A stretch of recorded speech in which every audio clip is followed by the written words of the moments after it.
Ayun, so good evening guys. Ngayon po ay September 30, 2024. So last day ng September pero laglag yung mga alaga natin. Ayan, so laki. Ang laki na drop natin kanina. So bloody Monday yung market natin. So lakas ng drop ng mga big caps.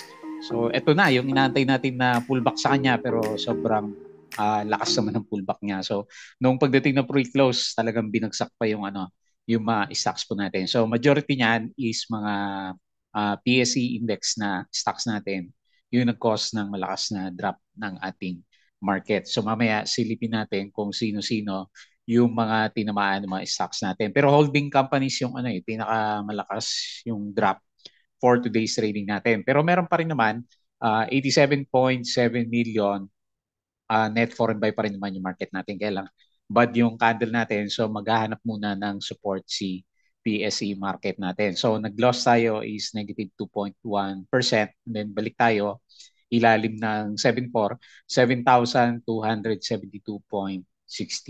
Ewan ko, nag-react to dun sa gera sa bandang Yemen, di ba? Yemen naman yung tinitira na Israel or yung ongoing yung South China Sea yung merong mga parade ng mga global na ships. So kasama US, alam ko Australia kasama din. So meron silang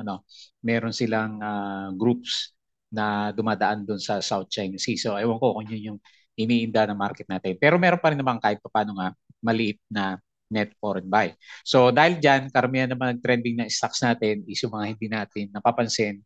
So nag-shift tayo ng konti dito sa mga small caps na stocks natin. So nauna pa rin sa lista natin no Friday, nauna to eh. So nauna pa rin si Alter. So nag-bounce siya ng 4.82%. So buhay pa pala yung candle natin sa kanya. So meron siyang 1.74 o 1.79K net foreign buy. So malit lang naman yung net foreign buy. So mga locals yung bumili dito ay Alter. Tapos si MRC, ito medyo pumitik din siya. Breakout na ba to? Nag-up siya ng 5.13% and meron siyang 89.78K net foreign buy. So representative ng mga big caps. So Mega World nag nag-drop siya ng negative 1.38% and meron siyang 6.31 million net foreign sell. Double Dragon, so parang may with regards yata doon sa Spain, yung mga nag-invest sa kanya sa mga Spain hotels niya. So nag-up siya ng 2.56% and meron siyang 394K net foreign sell. Si CHP, nag-drop siya ng, malakas yung drop niya, 8.82%. Meron siyang 133.56K net foreign buy. Ito naman, ang tingin ko, ang ininda nito, kasi hindi na matutuloy yung tender offer sa kanya. Tapos, kailangan ibalik niya yung ibang share sa public para ma-meet niya para hindi siya mabilis, ma-meet niya yung minimum requirement na 20%, 'di ba, na public float. So dadami ulit yung shares niya dito sa market. Kaya ayun, takbuhan yung mga traders natin kay CHP. And then si ASEN, eto medyo maganda pa rin yung trend niya. So nag-up siya ng 0.94%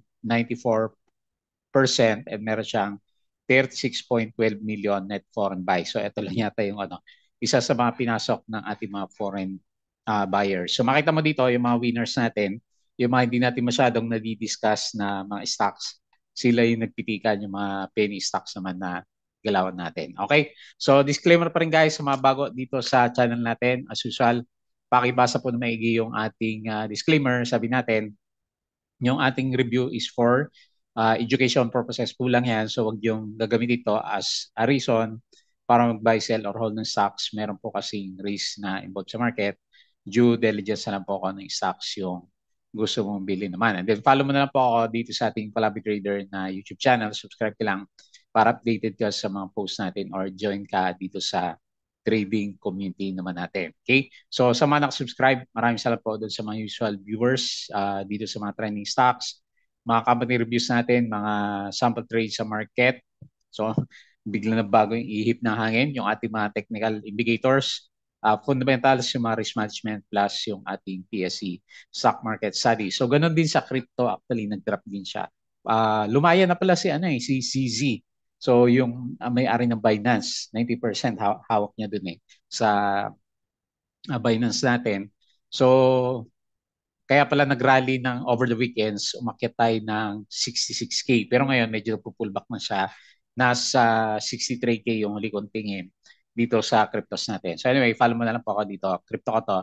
Para updated ka sa mga posts natin, mga play turn games. Tapos sa social media, dito sa Facebook account, para updated ka sa mga posts natin or dito sa Facebook page. Sa articles natin, nandito sa Bodega Peak. So check na lang local market, US, and cryptos. Tapos sa summary ng mga Twitter natin, so kalalabas lang nitong si Philippine Stock Exchange. So net foreign buy pa rin naman, kaya lang Bloody Monday yung, yung galawan natin sa ngayon. So 87.71 million net foreign buy. So ang tinamaan dito sa market natin, actually lahat naman tinamaan siya. Pero ang pinakamalakas yung mga malalaki na stocks natin, yung ating mga holding firms. So nag-drop siya ng negative 2.84%, followed by property, negative 1.95%, and then finance, 1.79%. Pero tinitignan ko yung chart ng index natin para namang pinilit na i-drop yung galawan niya. So kung siguro wala namang malakas na drop sa US market mamayang gabi, pwedeng bukas magkaroon siya ng bounce. Kasi halatang pinagbubuhusan ng pre-close yung mga stocks natin. So anyway, majority ng stocks natin is mapula for today's trading natin. So ito yung kwento ni CHP. So Consoji Group, owners of CMEX, plans to sell shares if the cement company's public float falls below that 10% na pala ngayon, below the 10% minimum threshold after a mandatory tender offer according to DMCI. So dilution ulit. Babalik ulit yung mga shares na swerte yung mga nagbenta sa bandang taas para dito kay CHP naman natin. Okay? Foreign funds sold. BDO, Metrobank, Security Bank, FGen. Ayan, naghanap tayo ng di ba? Mga hindi natin masakyan, nagkaroon na ng mga pullback. So, antabayan natin kung sino yung mga magbabounce na stocks. So, FGen, Meralco, SCC, DNL, FCG, Monde, IMI, Aboitiz, Costco, DMC, Aries, Crete, Double Dragon, FLI, Meg, Tel, at saka si Converge naman natin. So, Philippine Central Bank Governor Remolina says it's possible to cut lenders' reserve ratio to zero within his term. Ayan. So, hopefully maganda catalyst sa mga stocks. So, lakas ng drop natin, umabot tayo ng 2.1%. So, foreign funds bought, BPI's China Bank, East West, PNB, ASEAN, AP, Manila Water, CNTF, FB, GSMI, Jollibee, AC, AGI, GGS, Ali, CDC, Globe, dito Cebu ICT at saka si Macro Asia naman. So, balik tayo, 7,272.65. Hopefully bounce bukas. Filipinos can soon trade foreign stocks via PSC Global PH Depository Receipts. Ayan, hindi ko rin alam kung ano yan. Parang CFDs sa Pilipinas kasi sabi dito is pwede tayo mag-trade ng mga foreign stocks. So siguro yung mga sikat, sina Facebook, sina Apple, sino ba Nvidia. So baka ito yung balak na gawin ng Philippine Stock Exchange natin. Pero wala pa naman. Binasa ko na yung article kanina. So ongoing pa rin siya. So hindi yan pala plano pa lang. Pero ewan ko lang kung matutuloy yan. Kasi yung shorting natin na-aprobahan na, wala pa rin naman shorting as of this time, di ba? Okay. So tingnan na lang natin for the coming few days. So implement muna nila yung mga na-approve nila. Wala naman nangyari doon sa ilang years nating pag-antay doon sa shorting. So SCC, GSISI's DOF stake in SCC. Tapos ito yung ito yung nag-cause ng drop niya ni SCC. Department of Finance, magbebenta siya mga 3% yata yung hawak niya kay SCC. Pero ang bibili niyan si GSIS. JD Cap Metro Pacific to receive 11.9 billion bonds for 7.3%. Pizza approves the incorporation of subsidiary in the United States. Ayan, abangan natin to si Pizza. PNB approves the distribution date for PNB Holdings property dividends. Tapos yung galaw natin dito, makita mo kanina. So ang pinakamalala kanina si SMPH, SM, Bloomberry, EC, Ali. Ayan, so lahat halos ng mga stocks natin. Naiwan lang si ASEN, Nickel at saka Globe kaninang umaga. Nung close, hindi ko nakuha yung summary niya. So GSIS to get DOF shares in SCC. Meron namang sasalo sa kanya na private na entity. So Meralco, rather government, di ba? Pero magiging parang private shares. So malaki din yan, 3.4%. Meralco, DMW said that is local retail supplier, Empower Hub sign agreement. Ayan. DMC, ito na yung ano sa CHP natin, di ba? CHP, okay. Share buyback, Costco, AGI, appeal against the BIR regarding its 103 deficiency income tax assessment. Ayan. So SM, ano ba to? Oh, may stock recommendation si PhilStocks. We are optimistic this upcoming holiday for SM with the easing of monetary policy. Ayan, so yan yung bet niya.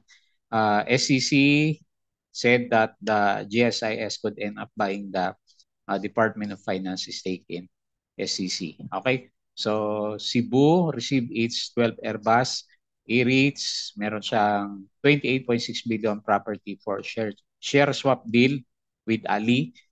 Meralco, DMW, okay na yan. Beyond the rearrangement, though, I'm curious to know if Alter has any plans to eventually spin off a REIT subsidiary. Okay? So iron ore, nickel, copper spike after three of China's biggest cities eased curbs on home buying. I think Erich did a great job of explaining how this transaction will benefit shareholders. Ayan. So Alter, okay, bida ngayon. Manila Water, East Bay Phase 2, water treatment plant is set to operate by the third quarter of 2025. Tapos yung galaw natin last week. Okay. So ano ba nangyari sa market natin? Hindi ko rin po alam bakit malakas yung drop kasi wala namang masyadong negative news. So inisip ko na lang yun nga may ongoing activity ulit kasi doon sa South China Sea or yung gera doon sa Israel at saka bandang Yemen. Kasi si Israel lahat na yata binobomba niya. So yung Gaza binomba niya, yung uh, North o East o West Lebanon, and then yung Yemen. So ang dami niyang kalaban. So ongoing yung gera doon. So very very um, risky ngayon doon sa Middle East naman. Okay? So yan po yung mga galawan natin dito, mga news dito sa market. So guys, patalasas po ulit yung ating Petron, yung mga gusto ng guide sa trading sa Philippine market. So double check na lang po yung ating Patreon channel naman. Okay? So mabilis ang review tayo ngayon kasi pangit yung mga alaga natin.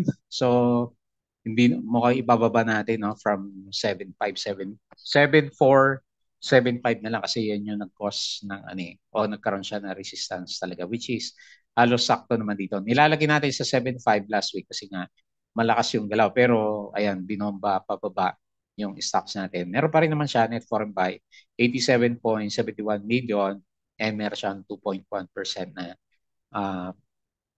loss for today's trading. So, kaya nga sabi ko ng mga huling reviews natin, medyo overbought na karamihan ng mga stocks natin. Kaya nakakatakot bumili pag overbought kasi malaki yung chance na magkaroon ng pullback yung market natin. So, historically, ganun naman talaga ginawa niya. Kada overbought na nakikita naman natin sa kanya. Pero medyo may kakaiba kasi yung sabi nga ni Investagram sa Friday, maabot pa rin tayo ng 14 billion net foreign buy dito sa market. So good chance, may chance pa rin naman na mag-break tayo later on sa 7,500. Pero dahil ayan, fundamental na galaw niya 7.4 talaga which is sakto dito. So ilalagay ko na rin yung support natin, bababa natin from 7.2. So maganda sana yung 7.2 na support to 7,000 levels naman. So ewan ko lang bukas, pwedeng itaas ulit natin yan kapag bumalik tayo dito sa MA9 na galawan. Pero as of now, wala tayong support.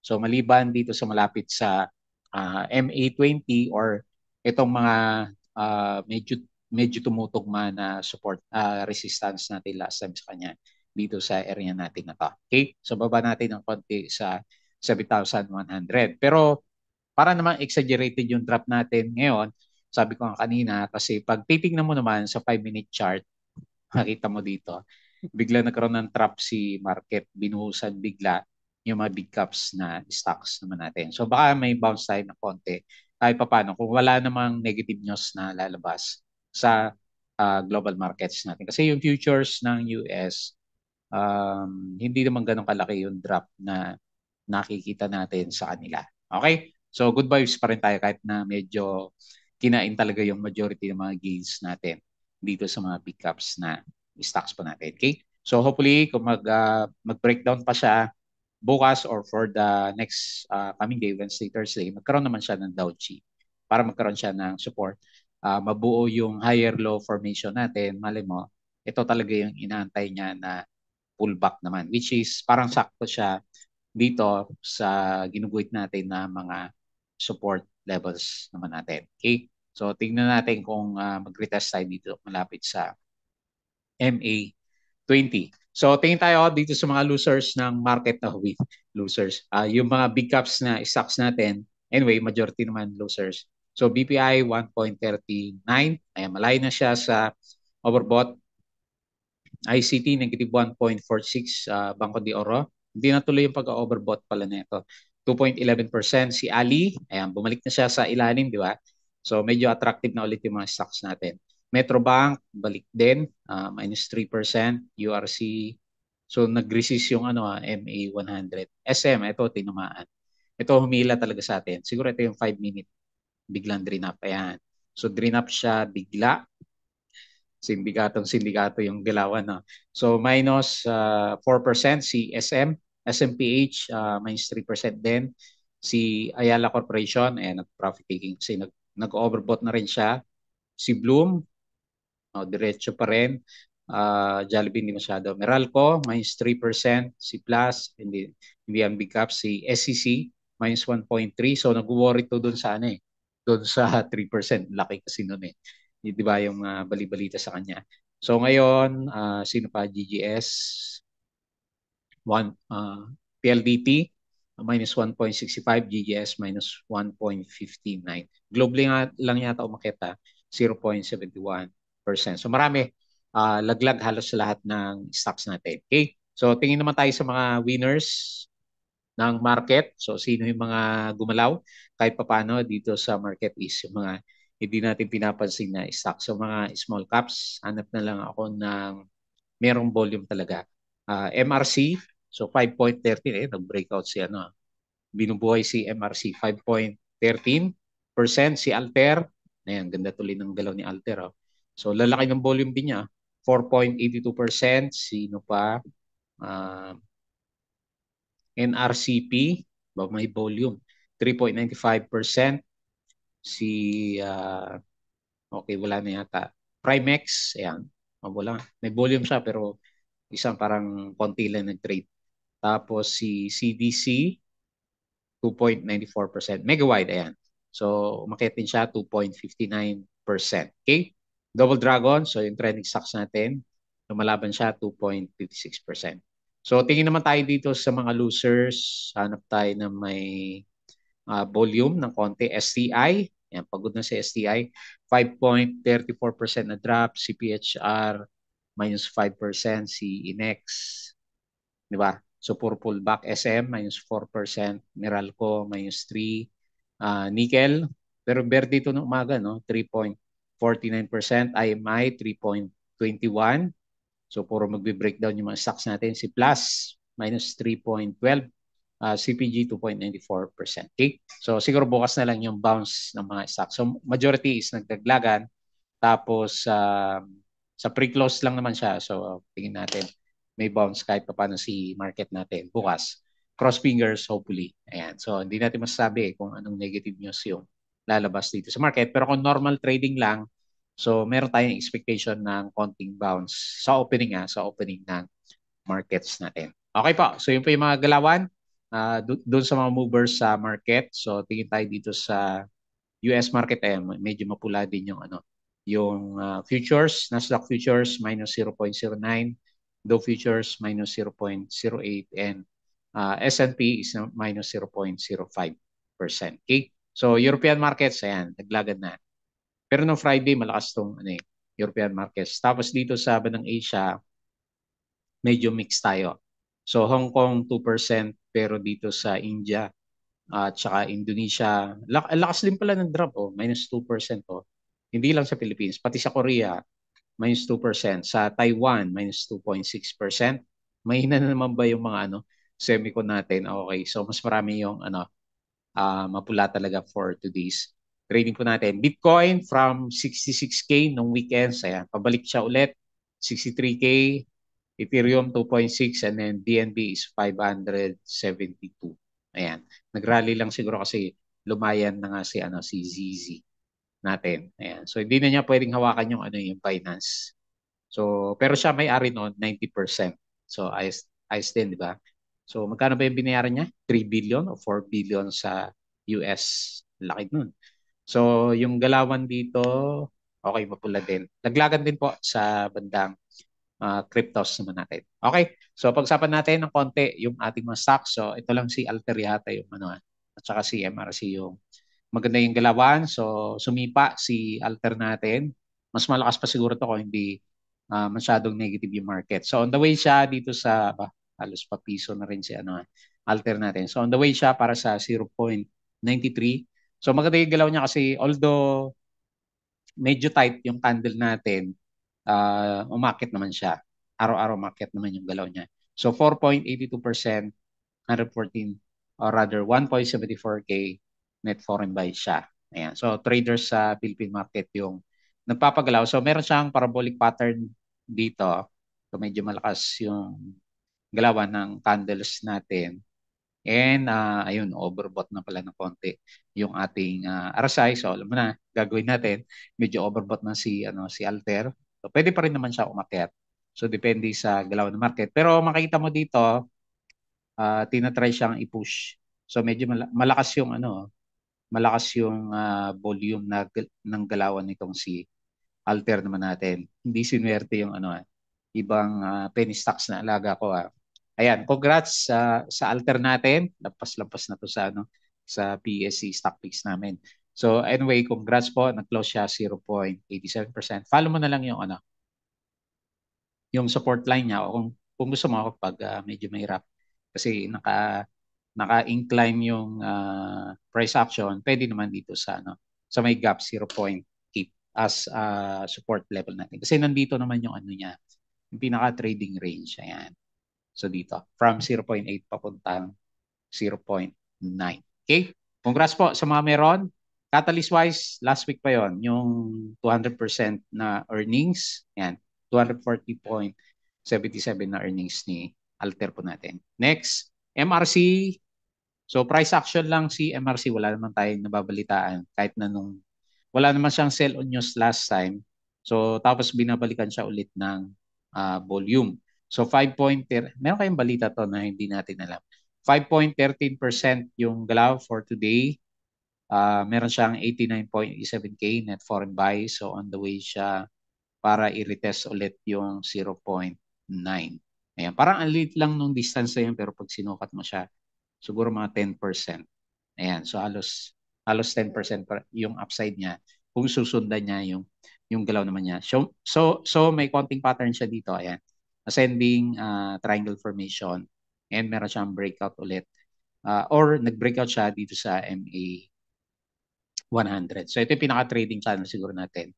So pwede siyang umakyat pa dito, pull back, and then saka siguro magkaroon ng breakout. Or pwede rin naman breakout siya and then retest ulit sa bandang support levels natin. So maganda yung ginagalaw ni MRC. Ang ayaw ko lang dito, minsan bigla nawawala yung volume niya. So pag nag-profit taking pa naman siya, nagde-drop siya ng mga 30%. Itong huling pullback niya, nag-drop siya is more than 10% naman. Okay? So anyway, congrats po kung nasabayan mo siya.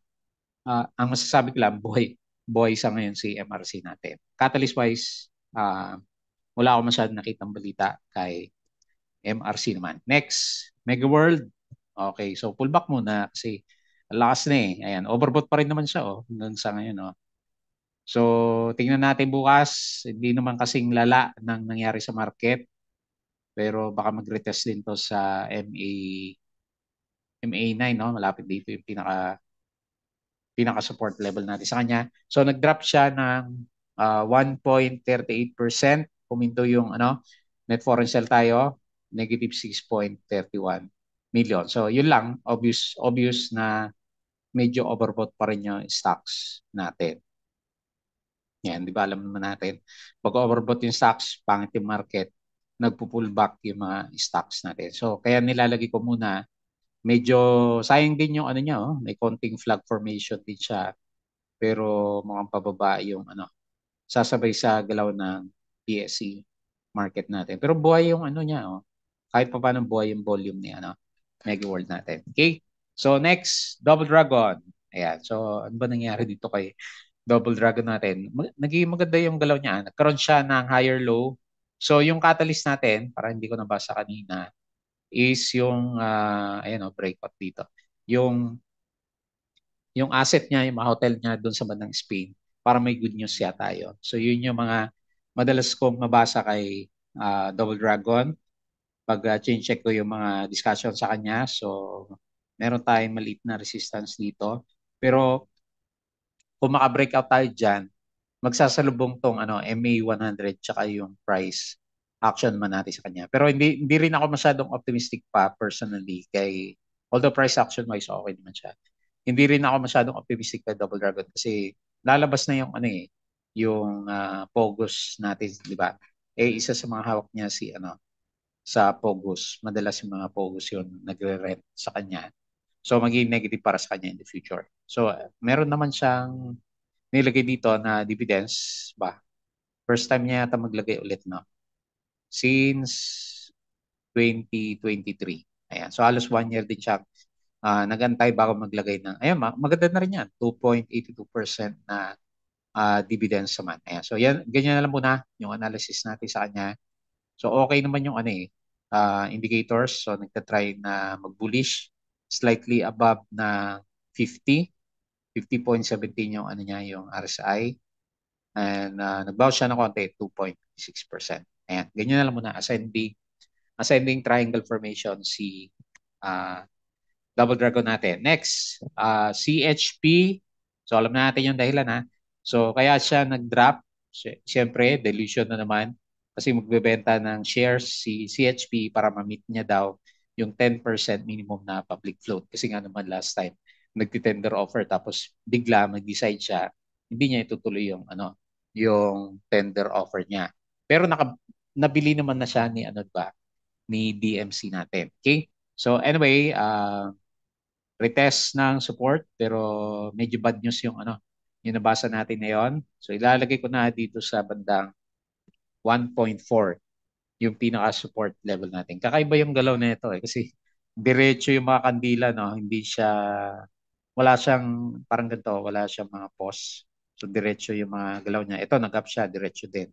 Tapos ngayon nag-drop siya, diretso din yung galawan niya. Ayan. So very bad para kay ano, CHP kasi bigla nag-drop na 8.82%. And then lastly, si Acento. At least mas maganda yung galaw niya. Ito nangyari kay Converge. Kasi nagsasabay itong dalawa eh. Pa-pullback din si ano, Converge natin. So ACN, breakout pa rin naman siya. Kailang bagal din ng galaw niya. Oh. So nag-form pa rin siya ng higher low formation. Hopefully bumalik siya ulit dito sa bandang taas. Ayan, antay-antay muna siguro. Medyo matagal yung ano yung galawan niya. So ito yung breakdown natin last time. Pero lumalabas kasi nag-form siya ng mga higher low formation dito sa mga support levels naman natin. So hopefully bago mag-Friday, bumalik siya dito sa bandang 5.8 pesos. Okay? So okay yung itsura ng RSI. So nagtatry na mag-recover. Okay, slightly above 50. Ganon din yung itsura ng MACD formation natin is nagtatry din siya na umakyat. Okay? So maganda lang dito, meron siyang 36 million net foreign buy. So balik tayo dito sa PSE. So merong ininda si PSE natin na wala bigla yung sigla ng mga buyers. So siguro masyadong mataas na yung karamihan ng mga banks natin. Silipin nga natin yung mga banks. So drop si BPI, ba si East West lumalaban, si RCB bumawi, Security Bank. O bumabawi pa rin naman pala yung banks natin, no? Ang tinamaan pala si ano, si SM.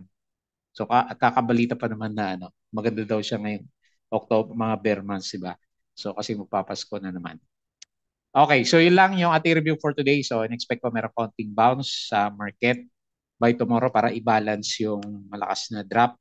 And then saka tayo mag-decide kung ano ba, meron pang mga continuation na drop si PSE later on. Kasi parang binubuo niyang formation is dito sa mga support levels naman natin. Okay po. So, yun lang muna yung ating review. As usual, bago tayo close, please don't forget to subscribe dito sa ating Palabi Trader na YouTube channel.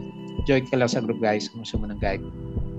Crypto ko to, follow mo na lang po Facebook account, Facebook page, Bodega Peak, Twitter, and Patreon sa mga gusto ng guide sa trading sa Philippine markets. Sali lang po kayo dito. Okay, so yun lang. Maraming salamat. Hopefully hindi na Bloody Tuesday bukas.